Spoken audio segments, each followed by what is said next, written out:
নমস্কাৰ আপোনালোক সকলোকে মোৰ ইউটিউব চেনেল মন্টু স্পেচিয়েললৈ স্বাগতম জনাইছোঁ আৰু আজি আৰম্ভ কৰিবলৈ আগবাঢ়িছোঁ মোৰ চেনেলৰ প্ৰথমটো ভিডিঅ'। আজি অসমীয়া কিমান তাৰিখ বা আজি ইংৰাজী কিমান তাৰিখ বা আজি ভাদ মাহৰ কিমান তাৰিখ বা আজি ছেপ্টেম্বৰ মাহৰ কিমান তাৰিখ, এই প্ৰশ্নসমূহ সাধাৰণতে আমি ব্যৱহাৰ কৰোঁ। আমাৰ এই তাৰিখবোৰ বাৰু ক'ত পোৱা যায়?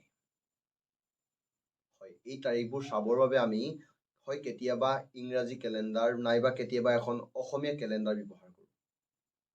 অৱশ্যে আগৰ পুৰণি ককা আইতাসকলে কেলেণ্ডাৰ সলনি পঞ্জিকাৰ ব্যৱহাৰ কৰিছিল। কেলেণ্ডাৰ কি, ইয়াৰ উত্তৰ আপোনালোকে সকলোৱে জানে। কিন্তু কেলেণ্ডাৰ শব্দটোৰ উৎপত্তি ক'ত কেতিয়া হৈছিল বা কেলেণ্ডাৰ প্ৰথম ব্যৱহাৰ ক'ত হৈছিল বা কেলেণ্ডাৰ কিহৰ ওপৰত ভিত্তি কৰি প্ৰস্তুত কৰা হৈছিল, এই প্ৰশ্নবোৰৰ উত্তৰ আপোনালোকে হয়তো নাজানে বা কোনোৱে জানে। এই প্ৰশ্নৰ উত্তৰসমূহ লৈ আজি মোৰ এই বিশেষ ভিডিঅ'।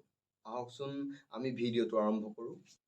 কেলেণ্ডাৰ হৈছে প্ৰতিটো দিন সুসংগঠিতৰ ওপৰত সজোৱা এক ব্যৱস্থা।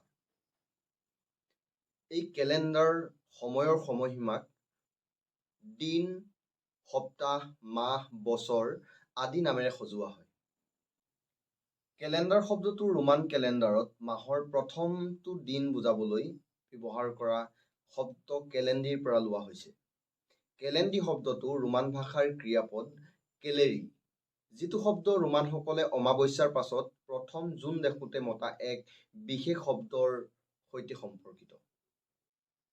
লেটিন ভাষাৰ শব্দ কেলেণ্ডেৰিয়াম, যাৰ অৰ্থ একাউণ্ট বুক বা ৰেজিষ্টাৰ, প্ৰতিমাহে প্ৰথম দিনটোত ঋণ সংগ্ৰহ কৰা নথি হিচাপে এই ৰেজিষ্টাৰসমূহ ব্যৱহাৰ কৰা হৈছিল। ত্ৰয়োদশ শতিকাত এই কেলেণ্ডেৰিয়াম শব্দটো ফৰাচী ভাষাত কেলেণ্ডিয়েৰ আৰু ইংৰাজীত কেলেণ্ডাৰ হিচাপে গণ্য কৰা হৈছে। সূৰ্য আৰু চন্দ্ৰক লৈ সময় গণনা কৰা পদ্ধতিটো হৈছে পৃথিৱীৰ আটাইতকৈ পুৰণি সময় গণনা কৰা পদ্ধতি।